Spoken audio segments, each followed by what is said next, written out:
Well, good evening, everyone, and welcome.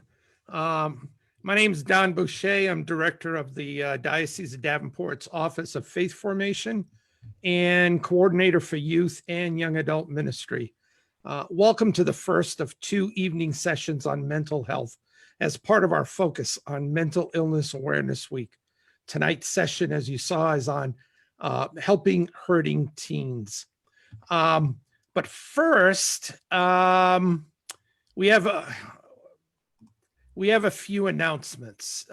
So give me a second here. And the first thing we want to do is give a big thank you to one of our sponsor for this evening, St. Anne's Church in Long Grove.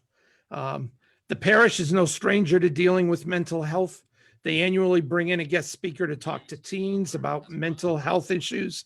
They support various support groups for people who have lost a spouse and those dealing with grief. They truly recognize the impact of mental health on their people and their community. And so tonight we really thank them for their sponsorship tonight. Next, we got a couple of people on tonight that are part of our technical team. And the first one is Tommy Fallon, who's Director of Youth and Young Adult Ministry for Saints Mary and Matthias Parish in Muscatine. So Tommy, why don't you tell us about how we're going to do questions tonight? All right. Thanks, Don.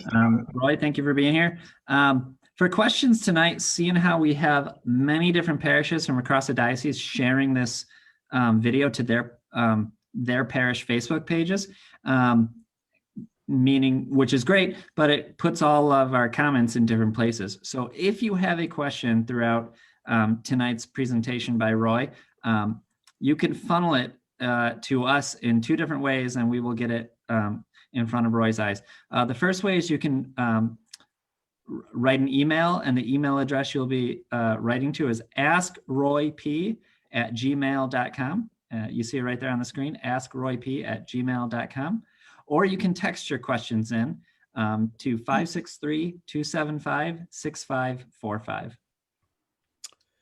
And we'll be putting those up kind of as a closed caption throughout the Roy's presentation. Also, just want to let you know, we'll come back to this after at the end of the program, but we have a number of resources that you can purchase if you'd like. We have two of Roy's books, Helping Teens with Stress, Anxiety, and Depression, and What Teens Want You to Know.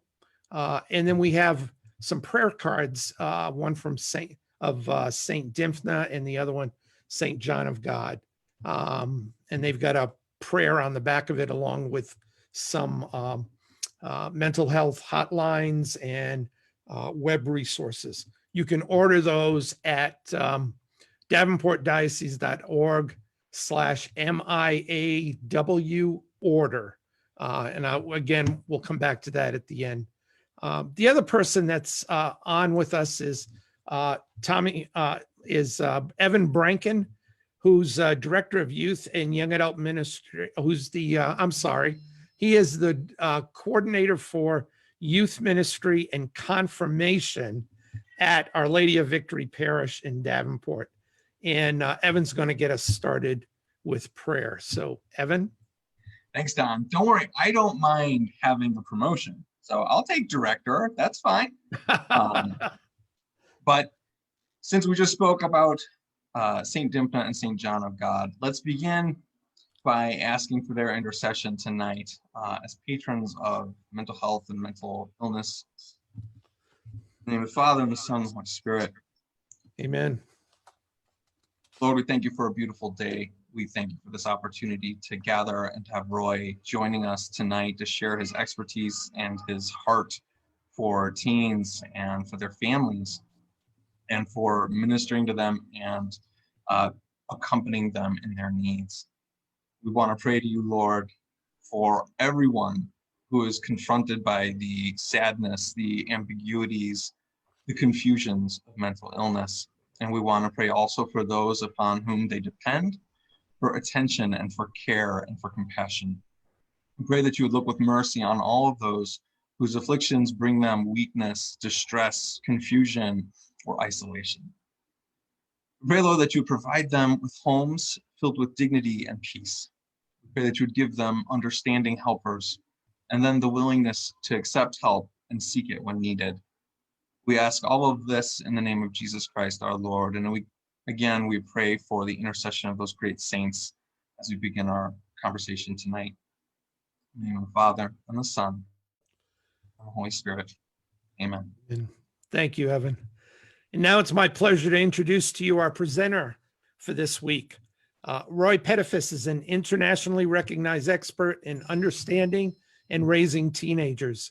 He is a licensed therapist in Lafayette, Louisiana, and an internationally sought-after speaker who uses humor, passion, clinical, and life experience to help adults connect with teens and with teens to know, understand, and love themselves. An award-winning author with several books concentrating on teenagers, Roy holds a master's in mental health and school counseling from the University of Louisiana in Lafayette. He truly is a gift to our Catholic community in this country in the area of teenage mental health. We are indeed blessed to have him with us this week. Ladies and gentlemen, I'm proud to present to you Mr. Roy Pettifis. Roy, take it away. Thank you, Don. It's really an honor. Don, I think I might have shared this with Don in one of my first phone calls with him, but when I first began in the Catholic Youth Ministry, the National Federation, I remember everyone whispering and talking about Don like he was the godfather. And it was when he reached out to me, I was like, oh, I've made it. I was just so honored. I've known Evan and Tommy, and just so grateful for the support that everyone in the diocese has given to my ministry. And I'm just so excited and honored and humbled to be here with you tonight. And in a very special way, I want to thank our sponsors from the bottom of my heart. I wish that I would be able to do all of these things without having a cost. Yet I don't know that there's anything more worthwhile than being able to support something like this when young people's lives are definitely on the line. So thank you. So excited that we have a lot of parents like me here tonight. So welcome. I would just tell you, for me, Roy Pettifis, the big bald speaker guy, I would just say that it would take nothing short of an apparition of the Blessed Virgin Mary, maybe with a Bloody Mary on the side, to get me out of my recliner on an evening like this, away from watching one of Alaska's reality TV shows. So thank you for being here. I know there's tons of other stuff that you could be doing, whether you're watching this live, whether you're watching it on the recording. I only have 2 kids, 2 teenagers, and I know how busy our lives are. And it's actually slowed down a lot since COVID. So I honor you for being here and showing up, and I will not waste your time. If I were you, I would want to walk out of here tonight with something practical that helps make my life easier as a parent or as a caring adult. And that's my commitment to you tonight. Otherwise, I wouldn't be here, and I wouldn't ask you to be here. So if you're wondering if you should hang on, you won't be wondering that long, or at least that's my prayer. So hang tight. It might be like drinking out of a fire hydrant, but I want to offer you some, what I know to be as a parent, some incredibly useful information about teens today and what teens are going through. So I think it's also, I just want to highlight, so how do you know this? I've learned this stuff not through parenting teens. I'm coming late to the parenting teen game, but like a lot of these youth ministers, I'm a former youth minister, but I've been working with teens for 25 years. And for the last 12, I've been counseling teenagers and their parents, exclusively working with teenagers. I don't work with little kids. I don't work with older adults. I work with teenagers. And so when you do that, you get to see trends And when you subspecialize, so that's how I've gotten a lot of the wisdom. Now, that being said, let me just be perfectly honest about two things. One, my wife says that I should powder my head, so I'm sorry. I figured if I didn't have the lights on, you wouldn't be able to see me, and now I'm recognizing in the thing that I've got these two big glaring spots. So put your sunglasses on. Secondly, I'm not going to over-exaggerate it, even though I am prone to a little bit of hyperbole. I really, really try to be a good dad, and I've messed up badly many, many times. I'd love to tell you that I have all my crap together as a parent, and yet 3 days ago, I sat on that couch right there when I got to my office at 4:30 in the morning, which is how I'm dealing with the COVID anxiety and all of that. And felt like the last 2 weeks I've basically just been sitting on the couch, vegging at night and completely tuning out my kids. So I don't have it all together. I've said things that's hurt my teens. If I have anything going for me as a parent, it's that I do get to watch some of it, but it doesn't always transfer. And secondly, that I'm willing to apologize. When I screw up, I'm willing to apologize. And more importantly, try as best I can to make it better. So, I accompany you tonight. I walk with you. I empathize with you. This is a glass house right here, right? Like the shining off my head. This is a glass house, and I'm not throwing rocks. I'm offering some things for consideration, and I've learned some of these things through failure. So, how are teens struggling? So, let's get to the meat and potatoes. Most concerning to us is depression, right? Because we know that depression can lead to suicide. Depression can lead to a lot of bad things. So about 1 in 8 teenagers between 12 and 17 experience clinical, what most people would call clinical depression. What does clinical depression mean? It doesn't mean that it's chemical. It doesn't necessarily mean that it's not environmental. It means that the teen has experienced depressive symptoms for 2 weeks or more, and those symptoms are interfering with their ability to achieve normal life standards. And so that's what we would call depression. And very often you'll hear clinicians call it a major depressive episode. And it only takes one of those in order to be depressed. And teens very often will have multiple episodes of those, and sometimes they'll last longer. Most concerning to us is that only 1 in 5 of those teens get help. Now that's for the biggest reason is that very often teens don't know what's hurting. I remember when my son Max was, was Max or Ben? I don't even remember which kid it was, and I've only got 2. I don't know how some of these bigger families do it. I was an only child with a single mom, so I'm living with twice as many people as I grew up with. But when Ben was a baby, he's losing it. We're rocking him at a Christmas Eve party. My sister, who's a nurse, said, y'all need to bring him to the emergency room. We brought him to the emergency room.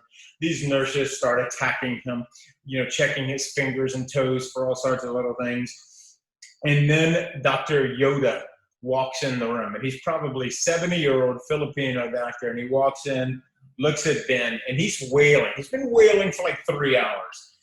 When the baby's been wailing for 3 hours, you have compassion on the shaken baby syndrome. Like, you don't necessarily want to do it, but if you ever judge those people, you go, no, I get it. So Dr. Yoda walks in, looks at him, he goes, puts on like Navy SEAL night vision goggles, turns the lights off, squirts some green gook in Benjamin's eyes, and he looks down, flips off the goggles, turns on the light, and he goes, simple. Corneal abrasion. And I'm like, whoa, Master Yoda, that was incredible. I was like, how the heck did you know? And aside from the nurses kind of going through their checklist and process of elimination, he could read my mind. My next question was, why didn't he point? Why wasn't he touching his eyes? And he said something that I'll always remember, and this is so important. He said, babies cannot localize pain. All babies know is that they're hurting. They can't tell us where they're hurting. They can't localize the pain. And very often when it comes to mental health and our emotional health and spiritual health, we struggle even as adults, much less teenagers, who don't have the sophisticated language. They're getting better as generations go along, but they don't have the language to be able to articulate it, even if they were able to localize the pain. They just know that they're hurting, and sometimes don't even know that they're hurting. They hurt, and it comes out as irritability. It comes out as eye rolling. It comes out as weeping and sadness, and it comes out as isolation. It comes out as substance abuse. And so they can't localize the pain, and so they don't ask for help. And so if we're not aware of the signs, right, if we're not aware of the signs, then we can't always count on them to ask us for help. And sometimes they're crying out for help in ways of, and we see it all the time, teens who post things on Facebook, about depression and things along those lines, or post passive aggressive things about suicide. Those are all cries for help. When they mention to someone, I just assume not be alive, that's a cry for help. And so it's incumbent upon us as adults to be aware as much as we possibly can. And tonight you're doing your due diligence. Like, just being here tonight puts you at so much of a better place to be able to recognize the signs. And so we can bring that number down to 1 in 3, 1 in 2. And when it's my kids, I want to make sure that 2 of 2 get the best help that they need. And not just help, but effective help. And that's another tip that I want to be able to give you tonight, some insider secrets. Not just getting your kid to a counselor. And if that's all you can do because of geography and availability, that's certainly better than nothing. But to get your kid good counseling, good effective mental health care, we'll talk about some tips on how to do that tonight as well. 1 in 4 teens cut, carve, burn themselves, or otherwise self-injure. 98.4% of these kids aren't suicidal and have never had a suicidal thought in their life. They're doing that in order to feel better. Some of them do it to punish themselves, but more often than not, for some of those kids, when they cut, carve, or burn themselves, it activates the anterior cingulate cortex part of the brain, which is one of a few pain suppressive centers in the brain that doesn't distinguish between physical and emotional pain. And so it sends out these naturally suppressive opiates in the body. And when it heals the physical pain, it also, not heals it, when it lowers the physical pain, it also lowers the emotional pain as well. And it happens that fast, like a light speed fast. And in addictive circles, we call that the feedback loop. So the quicker the response to a stimulus that makes us feel better, the more likely we are to want to do it again, the more we're going to crave it. A lot of teens, it doesn't happen. They'll experiment with it and try it. It just doesn't do it. Like, some kids will smoke pot. So it doesn't do it for them. Some will drink. They're like, I don't get the big deal. But for some kids, for 1 in 4 kids, for about 20, 25% of them, when they do it, it works. And they're like, where's the hell has this been my whole life? And so that's definitely, when we'll talk later about how do I know whether to get my kid counseling or not. When we find out that a kid is self-injuring, that's a no-brainer. We want to get them some help, professional help. Suicide continues to be the second leading cause of death. This isn't fear-mongering tonight as well, by the way. I hate that, and I really work very hard to not do that. One of my favorite definitions of contemplative prayer by this priest, Father John McNamara, is a long, loving look at the real. Not an overly Pollyanna version of it, nor an overly pessimistic version of it, but what is real. And tonight I'm trying my best to be able to show you, this is the state. As you heard, if you were with us in the opening, you heard those teens themselves saying, stress is real. You saw some of the statistics, and now you're going to see some more. So suicide is the second leading cause of death. Most folks want to know what number 1 is, and it's this large nebulous category, vague category, accidents. Now, within that category, motor vehicle accidents are the largest subcategory. Noteworthy is that in 2014, suicide passed up motor vehicle accidents in terms of being a higher cause of death. So it's certainly something we want to watch, and we'll talk about some specific demographics that we want to pay more even close attention to. Eating disorders, 1 in 6, 1 in 5 teen girls, growing number of teen boys, especially boys in wrestling, boxing, any sort of weight-related sport. We can see eating disorders pop up, dance team, cheer team. I'm not pointing fingers, and I'm certainly not saying that every kid in those things is likely to get an eating disorder or is even at risk. However, I am saying they are at risk. But going out of your house puts you at risk. So it doesn't mean, well, they can't do gymnastics or they can't do boxing or wrestling and they can't do cheer. No, absolutely not. Just to understand that there's pressure and sometimes self-imposed to maintain their weight, and we want to be careful with that. In case I forget to do this later, this is a type of mental health issue, especially anorexia nervosa. Now, anorexia, how do you know? Anorexia has a certain energy to it. You know you've got a kid with anorexia or severely restricting bulimia when there's an absolute refusal to maintain a healthy weight. They are obsessed with getting the scale from 3 digits to 2 digits. And if it goes over 2 digits, they have anxiety, right? So that's anorexia. And sometimes, and bulimia is not just purging, but bulimia is a type of an eating disorder that deals with an unhealthy intake of food and an unhealthy way of processing that, whether it's through purging, whether it's through pills, whether it's through exercise, bulimia. And so sometimes what we see is bulimia is not just gorging and unhealthy processing. We'll see a restrictive type bulimia, and then we'll see binging with that as well. You definitely, if possible, want to find someone who's got some expertise in the area of eating disorders. Now, I specialize in working with teens, and I've worked with plenty with bulimia, but I almost always refer anorexia out. And almost always requires a team approach to have a psychiatrist, have a therapist, as well as a nutritionist or a dietitian on that team as well. So those are some things you're going to be wanting to think about. Again, that's all in the book, and I make no money off the book. In fact, I just gave a whole bunch of more books away. But it's pretty outlined in great detail in that book, helping teens with stress, anxiety, and depression. More than 50% of young people admit that they are in unhealthy relationships. Now, sharing your geolocation with somebody where you're always at, sharing all your passwords to your social media accounts, those things when you're 15 or 16 feels like intimacy. You feel like a grown-up. When you're 30, it feels like stalking.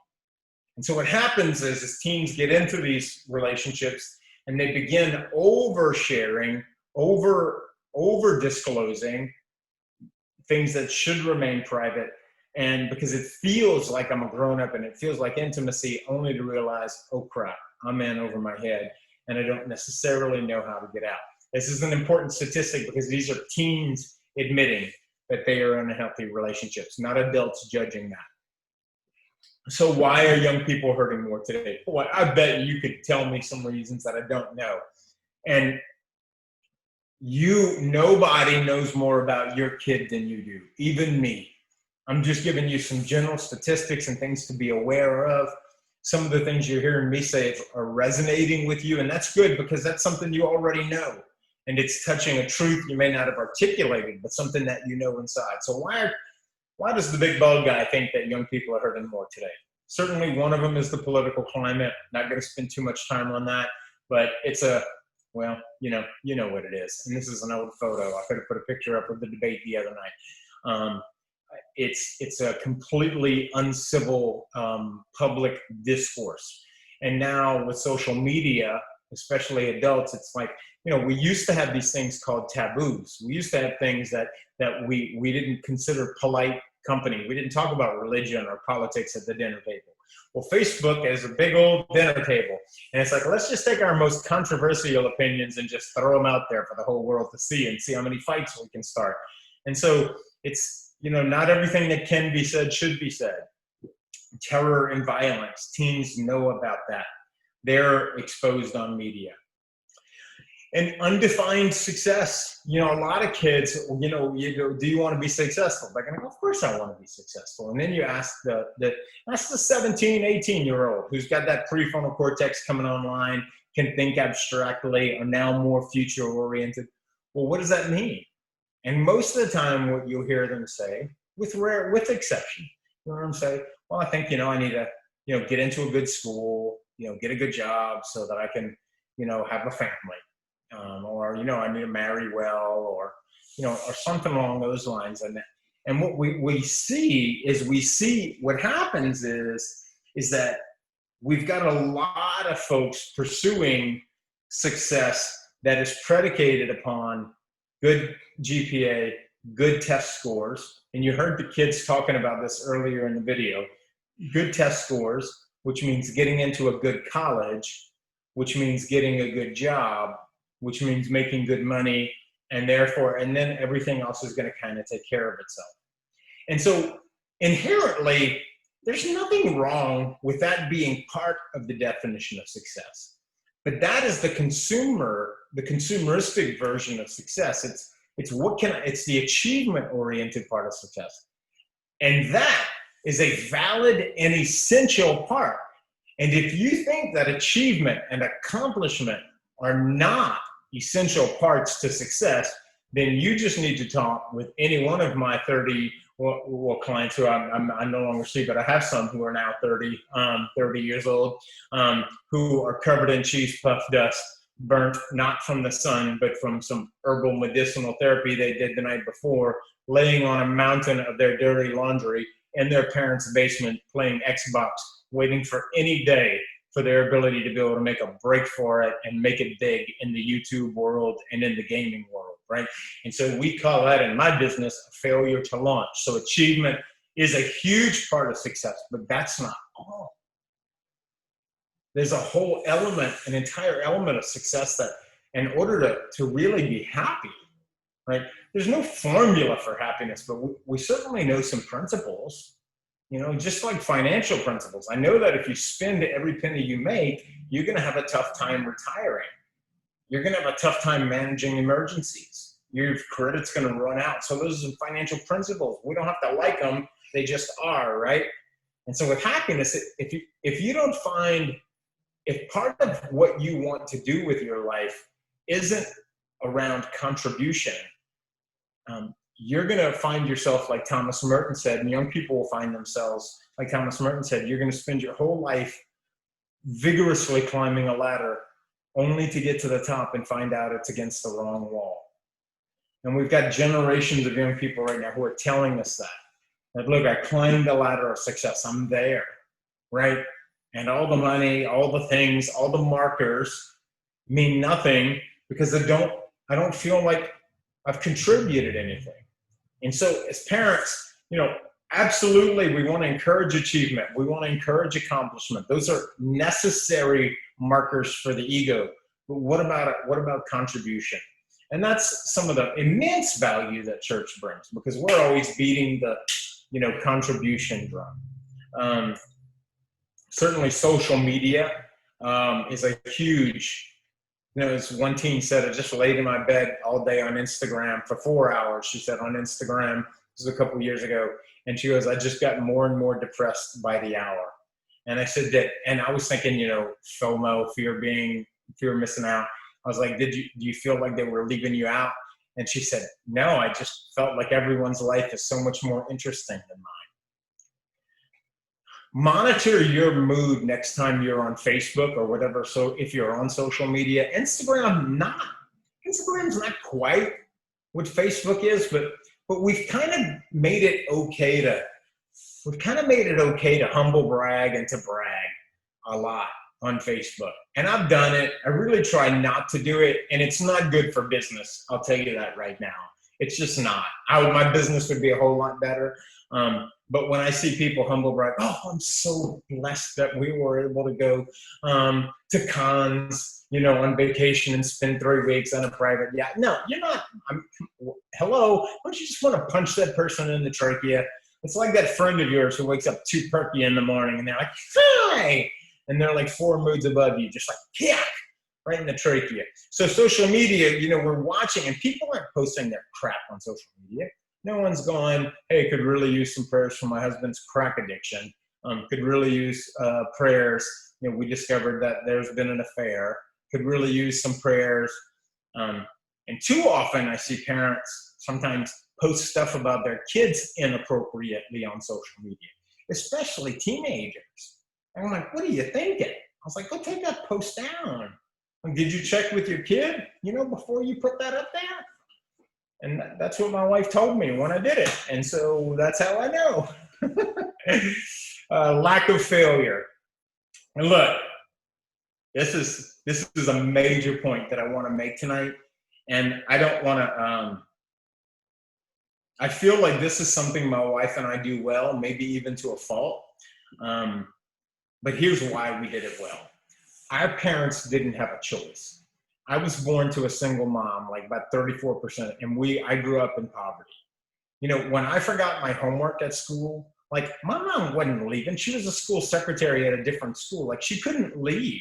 Half the time the damn car didn't even run. Like she couldn't leave to bring it to me. As well as there was a cultural understanding that failure was a part of life, that kids are to be responsible, and that kids are not the be all and end all of an adult's existence. And we've lost some of that. We see that in marriages where we've lost that. It's like all we think about, all we talk about is the kids. And on some level, that's good for kids. But if it's not good for the adult, intrinsically good for the adult, it's certainly not good for the kid. And so what happens is, because we have the capacity, right? Because we have the capacity to keep them. And I'm talking about simple things, like parents who bring lunch to school. Unless your kid's like type 1 diabetic, or they've got some sort of, disorder that means that they're going to go into like anaphylactic shock. There's plenty of food on campus. They're going to be okay. They can wait a couple. They forgot their homework, right? And so what's happening is that we can protect them from the failure because we have the capacity to. And my mom and my wife's mom didn't. And so that's kind of how we grew up. Now the temptation, some of it hurt. Some of them, maybe we wish they would have done differently. But at 46, I'm really, really, really glad, because it taught me that I had the capacity to go through adversity. And I feel like so many young people today, because we believe that failure in school, failure in sports, and things like that mean that they're a failure, or if they don't achieve this marker, then this isn't going to be able to happen, whatever that might be, right? And that's a myth. That's a myth. Here's the real truth of the matter, and this is what I wish I could have told a couple celebrities. The kid didn't need to get into USC. The kid didn't need to go to Harvard. Like, I'm out there in the world of work, right? I see it. I work with people who hire very intelligent people. I was in New York a while back talking with somebody who was on a Fortune 50 company, and he goes, "You know where I went to school?" I said, "No, I sure don't." He goes, and you wouldn't, even if I told you, you wouldn't recognize it. And he goes, "Can I tell you how much joy I have kicking those little Harvard grads' asses around Wall Street?" He said, honestly, he goes, "I'm looking for the work ethic. Like, I'm not looking for the degree. I'm looking, are you going to show up to work? Are you going to do your job? Are you going to leave the phone in the car?" When I talk to young people, I'm like, leave the phone in the car, show up for work every day. You're going to be CEO in 10 years because there's no competition. And so part of what's happening when we don't let them experience that failure, it lowers their resistance threshold. And so they become resilience threshold. And resilience is like the immune system for trauma and for adversity. It helps them be able to respond back. And so allowing our kids, and we'll talk about what safe failures are later, but that's certainly a real thing. Okay, I thought there was a message for me. Less play, kids don't play, especially young kids. I'm assuming everyone here, like when I would check my kid out of school in the 2nd grade, and the secretary would be like, "Well, where are y'all going?" I was like, "I think we're gonna go to the comic book shop." And she looked at me like I grew a spout out of my head. I'm like, "He's in 2nd grade." "Oh, Mr. Roy, are you really going to do that?" I was like, "Yeah, we might do some shots of brown liquor, field dress a cat. I'm really not sure what we're going to do. Don't call PETA on me. But we're going to go have fun." And I was like, because he's in 2nd grade. And school isn't the be all and end all. It's important. It's important. But, in my house, the kids' grades are the kids' grades. I'm there to let them know I've got some minimal expectations for you, especially when I was paying double for them to go to a Catholic school. Here's some minimal expectations. But look, I'm constantly making it clear. If you want this, then this is what you've got to do. But if you don't want that, then this is all you have to do, right? And goodbye. But if you go below here, there are going to be consequences. I'm not going to hover, right? I'm not going to hover. If you need help to borrow my prefrontal cortex, it's here. I'm always available to loan that to you, but I'm not going to shove it down your throat. And kids learn how to be independent. They learn how to be autonomous. It's one of the ways that I've succeeded. While I'm telling you that, let me tell you that I also burnt my own kid out on baseball because I was living my dream through his. I was morbidly obese in high school, but I could hit a baseball 10 miles, and I didn't usually have to run around the bases. But eventually I got, second year of high school, I got so big that I couldn't play the positions. And, when my son loved baseball, I just went all in. We were waking up at 5 a.m. in the morning. We were doing private lessons. We did 1 year of select. And eventually he just didn't want any part of it. He just hated it. And that was my fault. I drove him to that. It's okay for 13-year-olds to not have obsessive interest and overly specialize. In fact, it's encouraged. All right, let me take a drink of Diet Coke. Oh crap, was that today? Glad you made it. Now you know what happened to the dinosaurs. Okay, so a lovely uplifting topic. Here we go. Stress, anxiety, and depression. Just what we want to focus on right before bed. Let's talk a little bit about the young brain, what little there is of it. Okay, here's an important concept. Neurons that fire together wire together. And so here, this is the most important part of this. Neurons are firing here. They're becoming very efficient and proficient at firing here. They're becoming very inefficient and lacking proficiency at firing here, eyeball to eyeball. And so we're seeing young people's social skills and interpersonal skills decline while their tech skills are increasing. That's important. Hang on to that, because when we come to anxiety, we'll understand part of the reason why that's affecting some of the anxiety rates that are going up. The prefrontal cortex, basically not there, okay? The amygdala on full throttle. The amygdala is that like emotional trampoline of the brain. Stimuli come in, like, hey, honey, could you please go make your bed? And it bounces off of that. It hits the trampoline, and basically the amygdala interprets it as you called your daughter a series of curse words, and you just asked her to walk around the world on her hands on glass. And then it bounces right back out, the eye rolling. This look of, deformed face. And because the prefrontal cortex isn't there to filter it going out. And so as adults, we have that prefrontal cortex. Your husband says, hey, honey, would you do the dishes? And you don't feel like going to do the dishes, right? You don't feel like going, but your prefrontal cortex goes, you know what? This loving man, he has put up with me, and he does all these wonderful things for our family. He's had a rough day. I hate doing the dishes because of the way my mom made me do the dishes when I was a kid. This is the least I can do. It hits off the amygdala, and then it comes out, and it says, sure, honey, I'm happy to go do the dishes for you. It's a lie, but at least the prefrontal cortex is there, and the teen doesn't have it, and so there's no filter, and that's important because they're heavy on the amygdala, and this is happening all day long. So they're getting emotionally ramped up. This is just normal teenage development, right? And so we've got, stress has gotten a bad word because we just assume that all stress is bad, but there's good stress. Exercise is a good stress. Fasting is phenomenal stress on the body.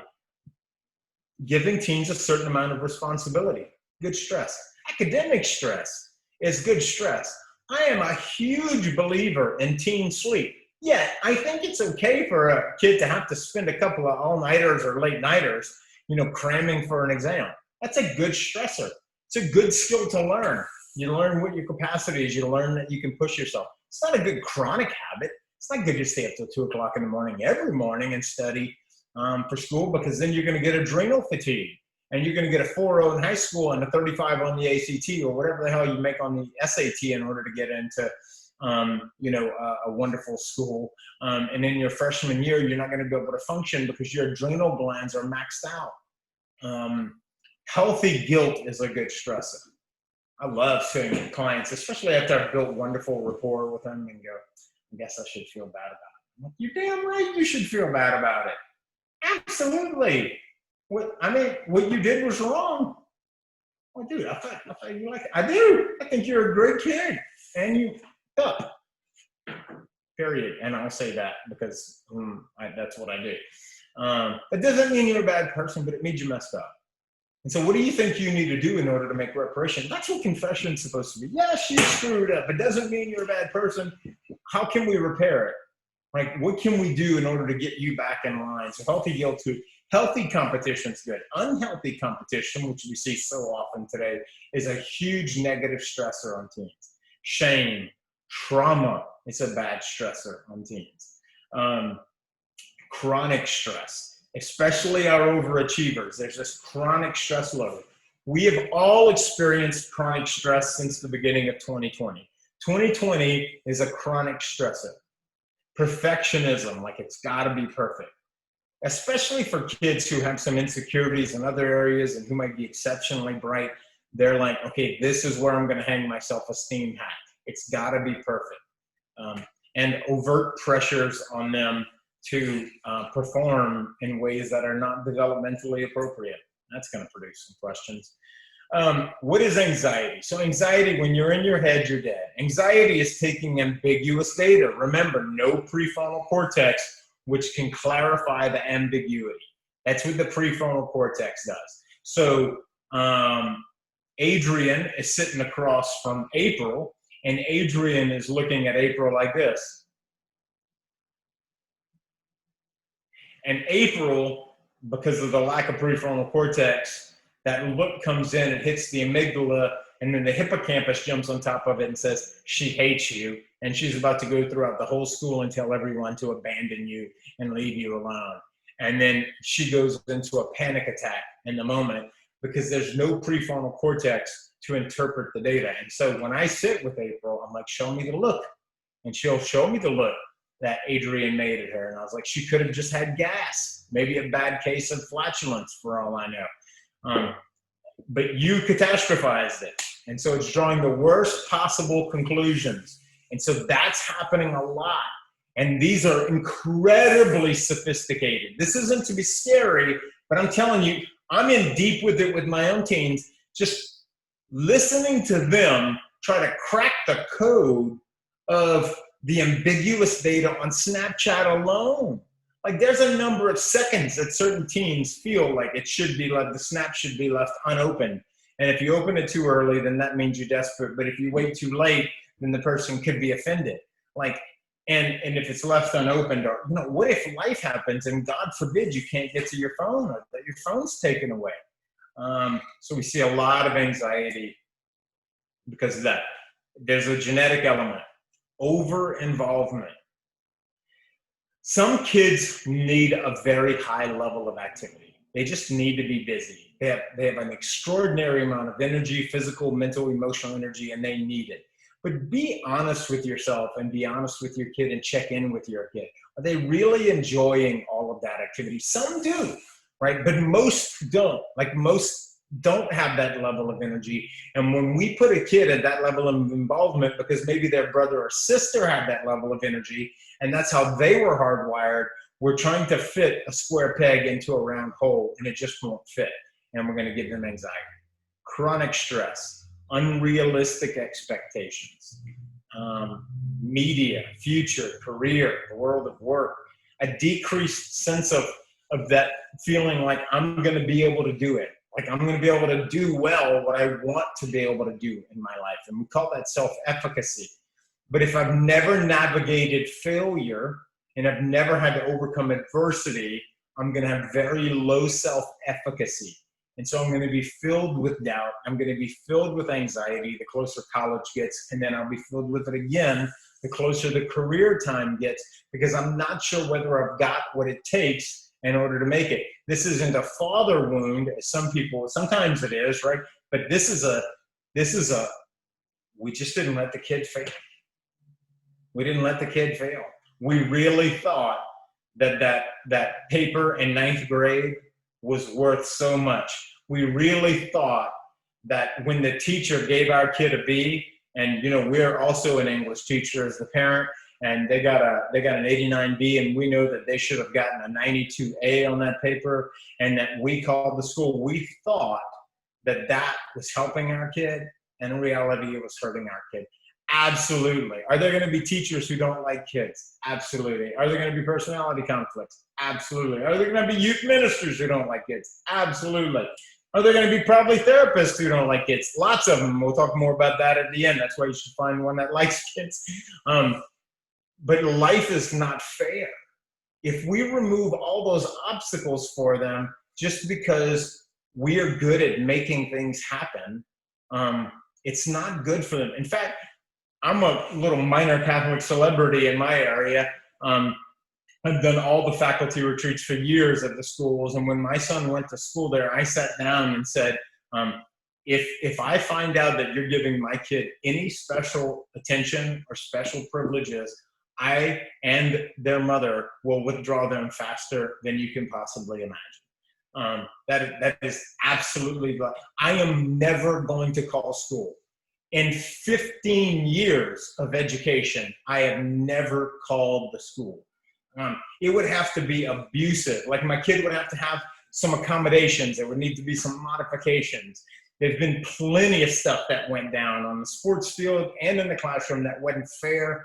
And guess what? They've learned so much from it. They're so much more autonomous. They roll with the punches. He doesn't have a 4.0, but he doesn't need a 4.0. What he really needs is a good test score. The grade point average is not nearly as important, but he doesn't need a phenomenal test score. He really needs to know how to work. Action helps anxiety. So we want to get kids moving when they're having anxiety. And when they're anxious, they want to curl up and they just want to think about it. And anxiety tells you you can think your way out of a thought problem, which is what anxiety is, and you can't. And so we want to get them moving. Go for a walk. Walk while drinking water. That releases serotonin in the brain. Get them doing crunches and squats, because when they're in fight flight, their body is filled with adrenaline, norepinephrine, cortisol. And when we move those major muscle groups, we start to metabolize that adrenaline, and we can get them more quickly out of crisis mode. We're not doing therapy in crisis mode. We're just trying to get them out of fight flight. We're not trying to reason with them when they're having a panic attack. You can't reason with someone who's having a panic attack. You've got to get them calm. You got to help them regulate their body rhythms and get them to begin doing some small things. And then when they're calm, that's when we can kind of do the therapeutic stuff. So depression. What are some depressive symptoms? No surprises here. No real surprises here. Sadness, irritability. Irritability is a big one. It's not always sadness. A lot of teens are just more irritable when they're depressed. Falling grades, especially suddenly falling grades, are almost always an indicator that something's wrong. And you may not know what's wrong, but if the grades are dropping, I'm here to tell you something is wrong, right? Something's wrong. And if the grades are falling and the teacher doesn't know why they're falling, that's a good reason. Hey, my kid's grades, that's a good reason to call the school. Not because they got a B on the report card and they just lost their 4.0, but because they went from A's, all A's, to B's and C's, or even worse, to C's, and maybe a B. That's a significant enough drop to where we just send an email, hey, and that email to the school isn't, you son of a blah, blah, blah. It's, hey, is there something going on? Is there anything that I can do at home? I know you're busy. I know you got a lot to do in addition to responding to parent emails. So that's certainly one. Calling the counselor, having the counselor talk with them, and then talking to your kid, and we'll talk more about that. Sleep, appetite, suicidal thoughts are always a concern. Concerned friends or other parents. Now, unless it's the parent that's just the meddling parent, but even then, pay attention. If one of your kid's friends comes to you or contacts you and lets them know that they're concerned about your kid, you have a problem.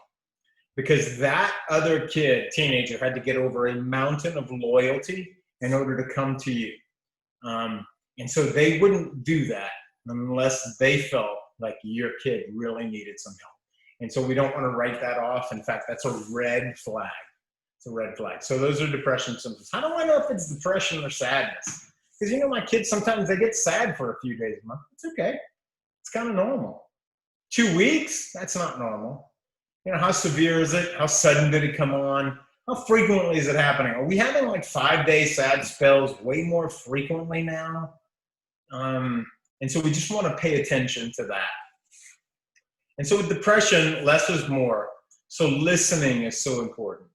Just get them to talk about it, not to fix it. Most of the vast majority of time, our family members especially don't want us to fix their problems. They think they do sometimes, but very often they don't. Like your kid, teenager's problems are often, and this is, I hope that, God, I hate it when people patronize and condescend me, so I want to be real careful. I spend my day listening to teens' problems, and when I first started 12 years ago counseling kids, thought I could fix it. It usually takes me several sessions just to begin to understand the various complexities and the nuances of the problem. It's incredibly complex. Their social relationships are they are infinitely more complex than they were when we were in high school. And again, I'm 46. So they don't want me to fix it. They want me to listen and try to understand it. And my attempts at listening and asking questions and clarifying questions and saying, hey, help me understand. Am I hearing you right? Is this what's kind of happening? Right? My attempts at understanding, when I begin to understand, interestingly enough, they begin to understand the problem. And when that happens, their blinders begin to open up and they can now see solutions to their problem that they couldn't previously see. And when the blinders are closed, if you keep trying to tell them that there's a solution way over here, they can't see it. And you keep going, do this. And I know, but I don't have that level of trust. Sometimes there is. Sometimes they might do it, but more often than not, they don't. So listening is powerful. Exercise. Physical exercise is the best anti-anxiety antidepressant on the planet. Getting them to be more social. Forcing it. If the teen's isolating more and more, then we want to bring pressure, we want to encourage, we want to cajole, and do what we can to facilitate social, and certainly sobriety. Substances don't do anything to help depression, always worsen it. So attend to the person, like pay attention, put the phone down, take your watch off if it buzzes. Tell them what you're hearing them say. It sounds like if I'm hearing you right, you're really struggling and you're really questioning whether she's your best friend or not. Based on what you've told me, it makes perfect sense to me that you would feel hurt. It makes sense to me. It validates that other person. It's not telling them it's okay for you to go punch her in the trachea. You're not telling your kid that. This isn't even the time to tell them that they're misinterpreting it. Based on what you're telling me, if I were seeing it the way you're seeing it, I'd probably feel the same way you do. And let that sink in. Don't rush past that. That might be the whole conversation. Give it 24 hours. That might be the micro conversation that we're going to talk about in a little while. Give that 24 hours and then come back and go, any more thoughts? You still kind of looking at, about the situation we talked about last night with your friend? I wonder if there's another way to look at it. No? Okay. When I give it another 24 hours, where are you with it? And sometimes these things just resolve themselves. We don't need to fix it. So depression, unchecked, can certainly lead to suicide. Certainly other mental disorders like bipolar depression certainly can as well. But there's 3 things we want to pay attention to as caring adults when it comes to suicide. The research tells us that when these 3 things are happening in a kid's life, they are at real danger and really at risk. Or do they feel like they're a perceived burden? Like, am I a burden? Like, my parents have enough to deal with. The last thing they need is my stuff. Loss of belonging. Did my friends kick me to the curb? Did I have an injury that got me knocked off the volleyball team or the football team? And perhaps the biggest one is impulsivity. Because you can throw loss of belonging, substances, and impulsivity and have a kid take their life. And I'm always wanting to know those three things. If you've got any two of these, it's something you want to pay attention to. And if your kid has mentioned certainly thoughts of suicide, you certainly want to get them into professional help, especially if they've got those things going on. Oh, I'm going to skip that slide. Sorry about that. Bum, bum, bum, bum, bum, bum, bum. Okay, so risk factors. So what's a risk factor, Roy? Oh, glad you asked. Love to tell you. Risk factors don't mean that a kid has any sort of mental health issue, but it puts them at risk, at a higher risk to get it, meaning they have a higher proclivity. So are there mental health issues in the family? Are there genetic issues in play? Kids who have genetic, they're at risk. Is there a single parent home like I grew up in? Single parent home, that's a risk factor. Or is the teen being raised by grandparents? That's as wonderful as that is. It's a risk factor. Is he in a foster care home? Is he adopted? As wonderful as those things can be, those are risk factors. They're not determinants, but they're risk factors. And we want to pay attention. Do the risk factors stack up? Are they socially isolated? Do they have access to lethal means? Do they know someone who's completed suicide? If we've got a kid who's got 5 or 6 risk factors, that alone we want to pay attention, even if there's been no warning signs, which is different. Warning signs are something that the kid's doing or saying or thinking or believing or feeling that we're observing. Risk factors are kind of a static, this is kind of their state. So these are the things we want to watch out for with the warning signs, and that, do they overlap? Someone asked earlier, what does that mean when they overlap? Overlap means, like, do you have more than one? Do you have a couple of risk factors? And do you have 3 or 4 warning signs? And so the more those begin to stack up, the more concerned we want to be with a kid. Obviously drastic. Are they more consistent and frequent? And how intense are they? Is the kid irritable or are they raging? So the American Society for Suicide Prevention puts them in 6 broad categories. And we'll just kind of briefly go through them. So talking, I'm such a burden. Now, most of this talking is happening online. Some of it happens person to person, but a lot of it's on Snapchat. A lot of it is third person, passive aggressive talking, making posts. I feel trapped. I can't take the pain anymore. So for instance, if kids were to post something on Instagram or to their Snapchat story that had any of these in there, that's, well, it's not talking. Well, yes, it is. Behavior, increased use of alcohol or drugs, looking for ways, searching online, acting recklessly, withdrawing. Now, again, some of these could just be a normal teenager. How do you know if it's normal or abnormal? Whole chapter in the book on that.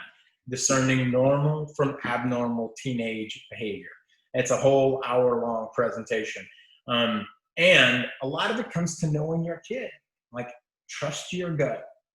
Most of the time, folks are like, aren't you a little nervous telling people to trust their gut? Absolutely not. Like, we've got more neurotransmitters in our gut than we have in our brain. Your gut is picking up on infinitely more stimuli than your brain is, and it's not consciously aware of what it's picking up on.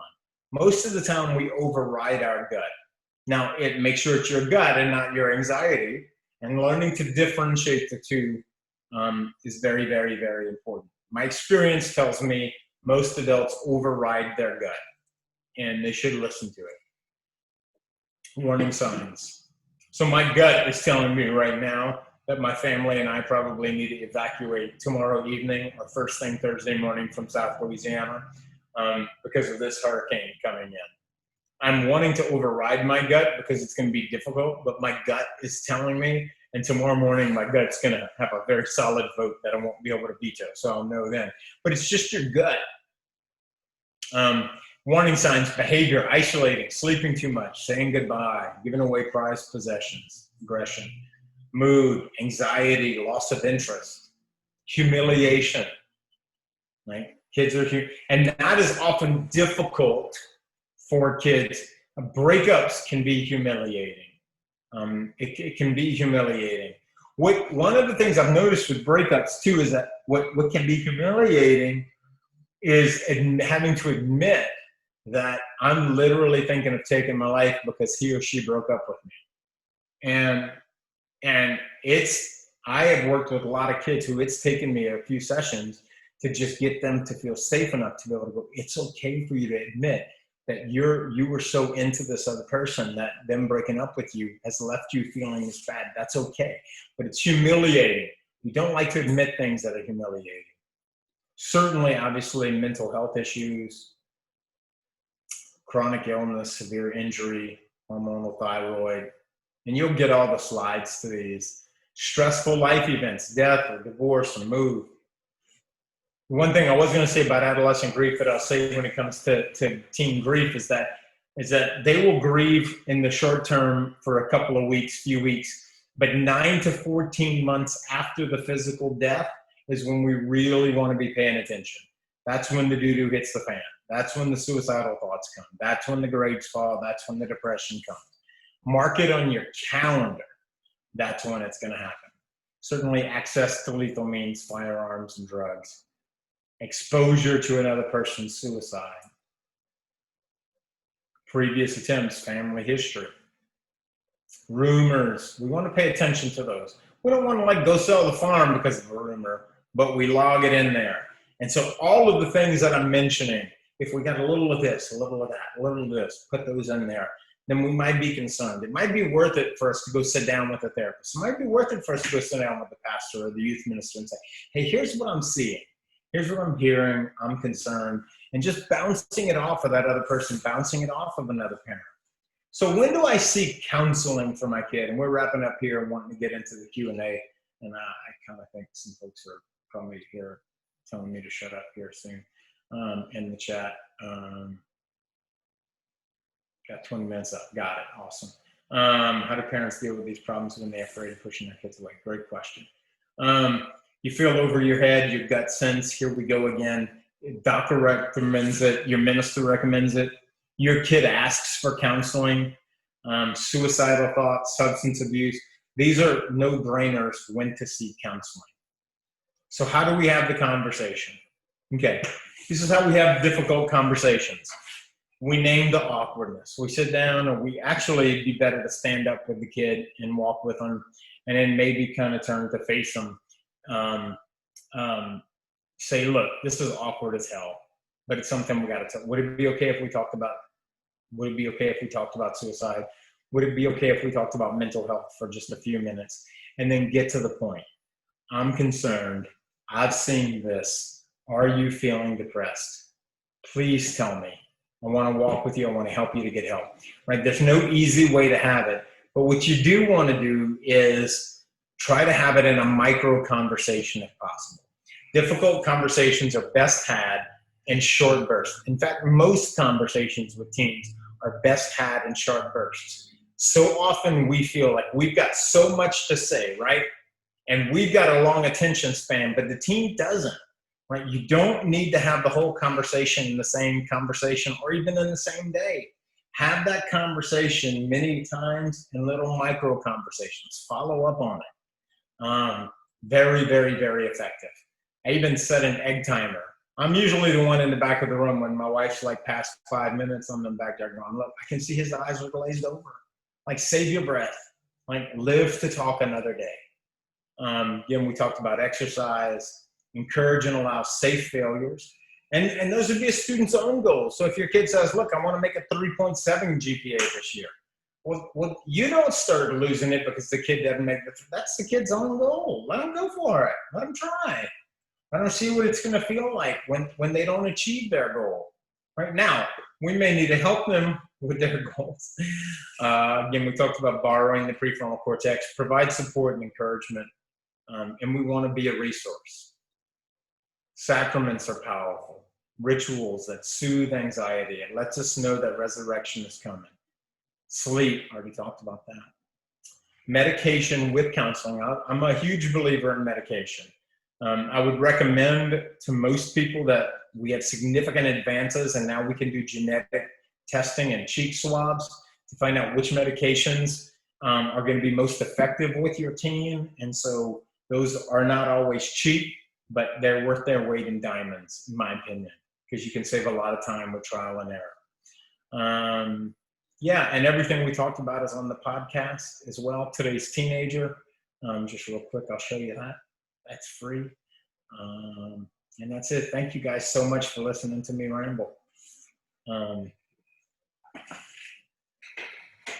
How do parents deal with these problems when they're afraid of pushing their kids away? Awesome. So again, it depends on the problem, right? So it depends on the problem. When it's suicide,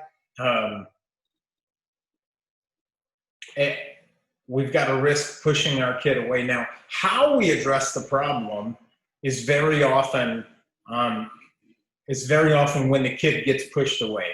It's not that we're addressing the problem. It's how we're addressing the problem. And it usually reveals how we have historically handled the problems. And so you might be sitting there tonight and like, oh God, you've got the shame stick out. Like, oh God, I'm sure I've handled the problems in a crappy way. Oh God, oh, what am I gonna do? So what do? We call it a cut-in. I do this all the time with kids. And sometimes I'll be like, I just don't know what to say right now. Let's just sit and look at the walls. And they look at me like I'm kooky. They're like, how much are my parents paying you for this? I'm like, I'm not gonna talk to hear myself talk. When I can think of a good question to ask you in a little while, I will. So we call that a cut-in. And so to be able to sit down with your teen and go, it's occurred to me that I probably haven't handled things. And if you say that genuinely, like be in that moment, teens are massive bullshit detectives. And so if you say it genuinely, I know I don't handle things well, but this is something, and I don't even know how to handle it well. But I need to talk to you about this. I'm really concerned about your substance abuse. I'm concerned. I've been watching your mood. I really think we should go and see a counselor. Those types of things. Can you speak more how faith plays a role in the mental health of teens? Yeah, great question. Sure. It plays a massive role in that faith and religious practice, as we talked about, sacraments, and I probably did spend more time talking about that earlier. We can't pray it away. So I just want to put that out there. Like, I see a lot of folks who are really, really, really, and look, I'm a strong believer, I am. But your grace builds upon nature, says Thomas Aquinas. So you're not going to pray it away. Now, God will give you the grace to be able to make through it, to get through it. So trauma, life is hard. So this is how faith plays a role in mental health. This is how faith plays a role in adult mental health. In fact, I would tell you that from March to August, teens did far better. Their mental health was far better than adult mental health.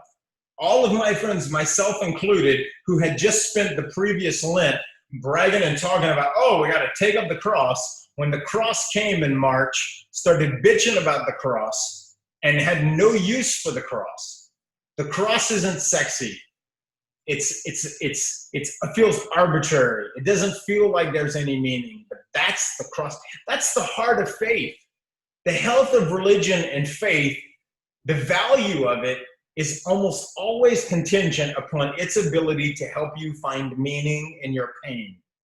And in that sense, on that metric, Catholicism is about, I just can't imagine much better. Because life is hard. And so that's the other lie, that when we rush in and protect our kids from failure, we lead them to believe that life isn't supposed to be hard, and it is. That's why we have a dead man hanging on 2 pieces of wood in front of the church. It's a constant reminder that life is hard. Now, it's not just hard, but that's a core element, so that when we run up against it being hard, we're not shocked and go, whoa, this shouldn't be happening. Hello? Yeah, it should be happening. It's part of the Paschal mystery. But so's resurrection, right? So's resurrection. So it's a key role. The sacraments, rituals, devotions, especially for ADHD kids, rubbing those beads. Those are great coping tools. But being able to find, especially for kids who are in depression, to be able to find meaning. And so one of the things that's especially tricky is existential depression. So, and when kids get into this nihilistic thing of, I don't believe in God, and then nothing matters. Well, that gets really scary. And so sometimes kids will ask me, why do you believe in God? And my honest answer is that in addition to personal experiences I've had, Because I'll tell you, I've also had as many personal experiences of not feeling, more of feeling abandoned by God than I have felt consolation. But I will tell you that not believing in God not only would not work for me, but it wouldn't work for a lot of people who I would drag down the life toilet bowl with me. And so believing in God works for me. And to a lot of very sophisticated, intelligent teens, that sounds like intellectual hogwash, and it sounds like I sound like a simpleton. But it works for me, right? I need something to believe in. I need something. I need to have some meaning, because that is what gets me through life. It works. I'm a better person. So those are just a few ways on how faith plays a role in the mental health of teens. Yeah, I mean, and I'll talk more tomorrow night and more tomorrow morning with ministers, and certainly tomorrow night with parents again, in terms of how it has played a role in my own mental health. My mom died of depression. I've had anxiety, depression, and OCD since I could remember. I've been in counseling for the last 25 years. I'll say more tomorrow. I'm currently depressed, in a depressed mood. I've taken medication over the years. And yet, as wonderful as the therapy has been, my conversations with the priest, who is like a father to me, have been probably the most helpful. Who reminds me, because of my personal relationship with him, how much God loves me. And I reach out to God and I pray when there's nothing else to do. Psychology is going to reach the end of its limits, and counseling will. And faith supports that, right? Spirituality supports that. Our prayer supports that. Our religious practices support that. Yeah, and give us hope. I'm old enough, unlike when I was a teen and I was depressed, I'm old enough to know that resurrection's coming. I've seen it. I've been in the tomb enough times to know that it's not going to last forever. And it reminds them that. Okay. Thank you, guys. Thank you so much. Appreciate your time. I was just told I think I need to end. So, got it. I think you're still on mute, Don. There we go. Roy, we really want to thank you for the passion and the commitment that you come to this ministry, and just lots of good stuff tonight. And I know we'll be able to continue this tomorrow night as well. So thank you for what you've given us tonight. I also want to thank Tommy and Evan for all of their work, not just on not on tonight, but they've really been part of the of putting this whole week together. We've been working on this for the past 7-8 months, I think. So I really want to thank them. Also, we want to thank our sponsor for this evening, St. Anne's Parish in Long Grove. We want to thank you for your commitment to young people, your pastoral care of their mental health, and for sponsoring tonight's program. And we also want to take a moment again just to recognize all of our sponsors for this week. They've really allowed us to bring this to you, and not only in the evening but also in the morning, to our ministry leaders, our clergy. Really appreciate that. Want to do one last reminder. If you are interested in purchasing any of these, just go to davenport.diocese.org/MIAW, Mental Illness Awareness Week, order. You can place your order online. You don't have to pay for it then. We will actually send it to you with a bill. So we'll be trusting you to be able to pay for that later. Be sure to join with us tomorrow evening, same time, same place, for the second of our evening programs with Roy, Caught Between a Rock and a Hard Place, Wellness 101. That'll be kind of an evening for us and our mental health as well. Finally, we want to close with prayer. And this is the prayer that's printed on the back of those prayer cards. So let's take a moment to remember that we have been and are always in the holy presence of God.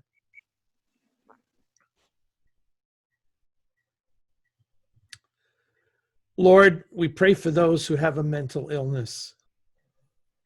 Help us understand that the way we talk about people with a mental illness affects the people themselves and how we treat the illness. People who have cancer are not cancer. Those with heart disease are not heart disease. Let us always remember that people with a mental illness are not the illness. They are beautiful creations of God. Help us to support and be compassionate to those with a mental illness every bit as much as we support those who suffer from any other illness. Grant courage to those for whom we pray, and fill them with hope. If it is according to your divine will, grant them the recovery and cure their desire. Help them to remember you love them. They are never alone. Saint Dymphna and Saint John of God, pray for us. Thank you, everyone. Thanks for being here, and we hope to see you tomorrow evening.